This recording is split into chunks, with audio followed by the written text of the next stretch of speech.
Rassemblement des forces de police nationale au cours de cette cérémonie militaire. Plusieurs policiers et hommes de médias ont été décorés de la médaille du travail. Occasion pour le commandant en chef de ce corps de dresser le bilan annuel de ce corps dont il a la charge. C'est un compte rendu de Cabrel Guilel-Emani sur les images de Victor Mundunga. C'est au cours de ce rassemblement que plusieurs agents de force de police nationale ont été honorés. Occasion pour le commandant en chef de faire le bilan de l'année écoulée et d'interpeller les uns les autres à plus d'ardeur. Il est un secret pour personne que notre police connaît dans plusieurs domaines des retards importants qui se sont accumulés des années durant. Aujourd'hui, une embellie se profile lentement, mais sûrement, grâce à la volonté des plus hautes autorités d'insuffler une dynamique nouvelle dans la modernisation de notre corps. C'est dans ce contexte que s'inscrivent deux programmes importants construits et confirmés au cours de cette année 2014. Je veux parler du POMOC, le programme de modernisation des casernes, camps et commissariats de police, et de la BOP, la budgétisation par objectif de programme.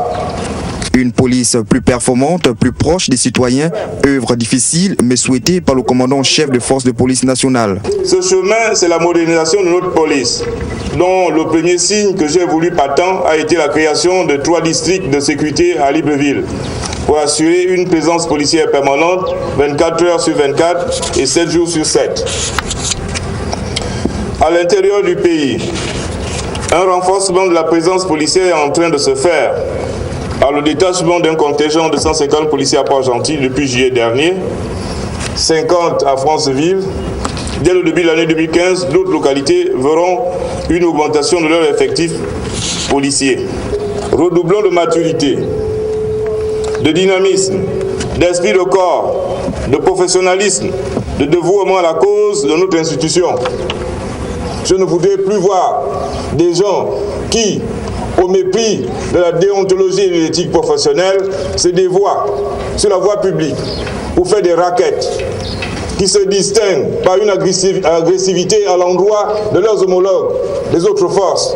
Nous avons tous reçu le code de bonne conduite du militaire gabonais.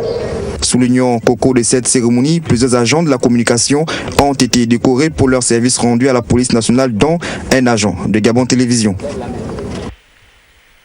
Déroulement des manifestations de la 13e édition des Journées de la Défense nationale à Franceville, dans la province du Haut-Ogooué. Une cérémonie qui a connu une forte mobilisation et un franc succès, comme nous le rapportent ici nos confrères de Gabon Télévision Franceville.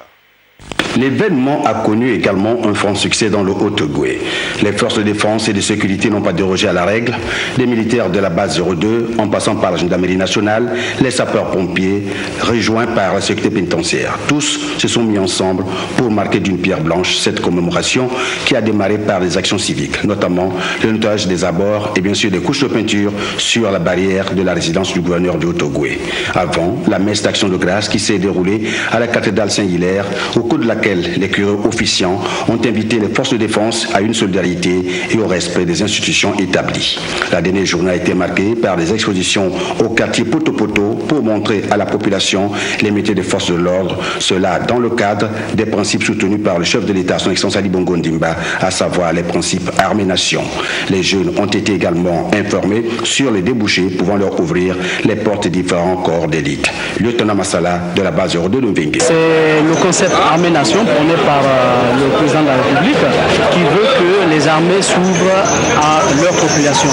Je vous rappelle simplement que les armées sont au service des populations, donc il a pensé qu'il était bon que les militaires, à travers une journée de la défense, présentent leur métier pour mieux faire comprendre les différentes spécialités qu'on y trouve. Il faut signaler que cette célébration s'est déroulée en présence du préfet du département de l'Ampassa, Yvon Gustave Charles Pouillot, représentant le gouverneur de la province Haut-Ogooué empêché, ainsi que les autorités du premier arrondissement.